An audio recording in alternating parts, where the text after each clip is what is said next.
Isn't it true? Isn't it true that waiting is a struggle? Because when you're waiting, it feels like nothing is actually happening.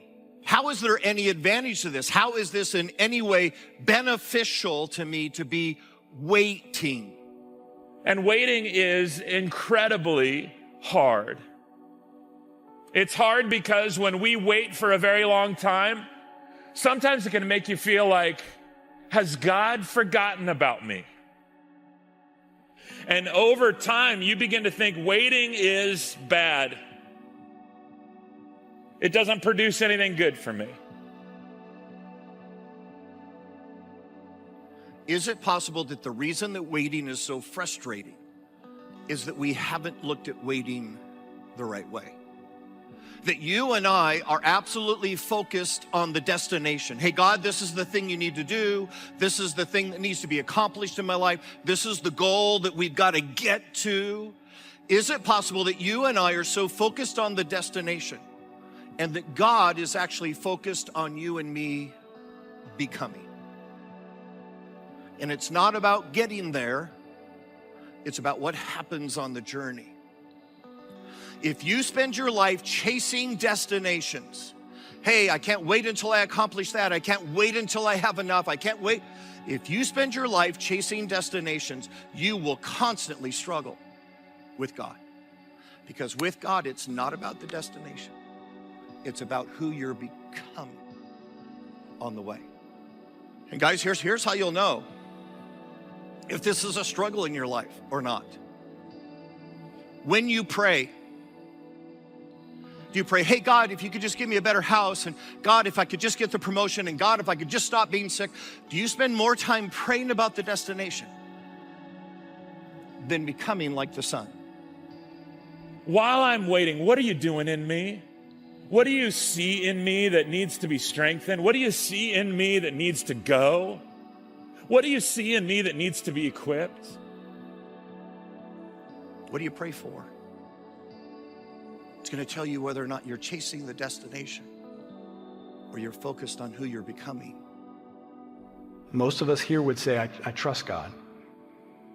Most of us here would say, I trust his plan. I believe that he has my best interest in mind. The hard part is, can we trust his timing? Patience and the ability to wait on God suggests that we trust his timing. That's why waiting on God is hard. But you know what's worse than waiting on God? Wishing that you waited on God. That however long you have to wait, it will be worth it because God's timing is perfect. See, we understand timing when it comes to other things in this life.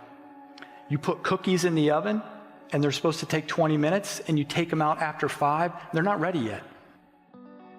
But when we can't see God working, we grow impatient. We take matters into our own hands and we make a mess because we can't see what he's doing. He's up to something, we just can't see it. So while we wait, we can either make things worse by taking matters into our own hands, or we can allow the wait to build our character. We can allow the wait to grow fruit. We can allow the wait to remind us that he's good. And not only is he good, but that he's trustworthy and that his timing is best. See, God has been working his way through history for all time. God is always at work when you can see it and when you can't. When you're rushing and when you're waiting, he is still at work. And so the point in sharing this as a principle for us is God is working in the waiting. Some of you are in a period of waiting for whatever it might be. Maybe you're waiting to get married. Maybe you're waiting to have kids. Maybe you're waiting for that career that you would like, or whatever the case might be. Waiting to move, waiting for something. Don't get impatient, because it is in those waiting years that God can do wonderful things in your heart to prepare you, to refine you. There's some things that, like an onion, that need to be peeled off layer by layer, and God will reveal some things to us. But look, when God moved in the hearts and lives of people, it often was preceded by years of waiting. You know, God will take his time to do his good work. The waiting is not in vain. Somebody needs to hear that. And it is so counterintuitive to what we're used to, because in our culture, we want everything instantly. And if it doesn't happen by Thursday, we get mad at God. But God in his timing will bring about his perfect will if we learn to wait. So we have to learn, especially in our fast-paced culture, we have to learn the discipline of waiting on the Lord. And his perfect timing is always perfect. So the question becomes, how do you and I learn how to wait better? What if what God's gonna do in your life takes 5 years, 10 years, 15 years, 20 years? Having to wait that long is painful. So here's the big idea. Here's what I want you to do. Instead of you waiting on God, you know what I want you to do? I want you and I to learn how to wait with God. There's a big difference when it comes to waiting with God and waiting on God. When I make him my shepherd, he leads me and guides me to the places that I'm supposed to go. We are dependent upon God's timing, and we're going to have to make peace with that. You may be frustrated that God hasn't solved the challenge of your life, or that you've had to bear a circumstance for an extended period of time. I don't pretend to be able to tell you I understand that, or I can articulate an answer to that, but I would tell you I've come to trust the Lord in his timing. Trust.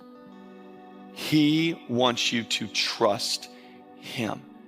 And I want to challenge you, during seasons that you're waiting, it shows our trust in God. I mean, at the absolute irreducible minimum, when you and I are in the midst of a waiting season, we can still trust God. We can still be faithful to him. We can. Is it often difficult and challenging? You bet. How long would you wait if you knew there was a blessing on the other side? How long would you wait? When God says wait, or I'm going to put you in a waiting season, and you trust him with it, it's always worth the wait.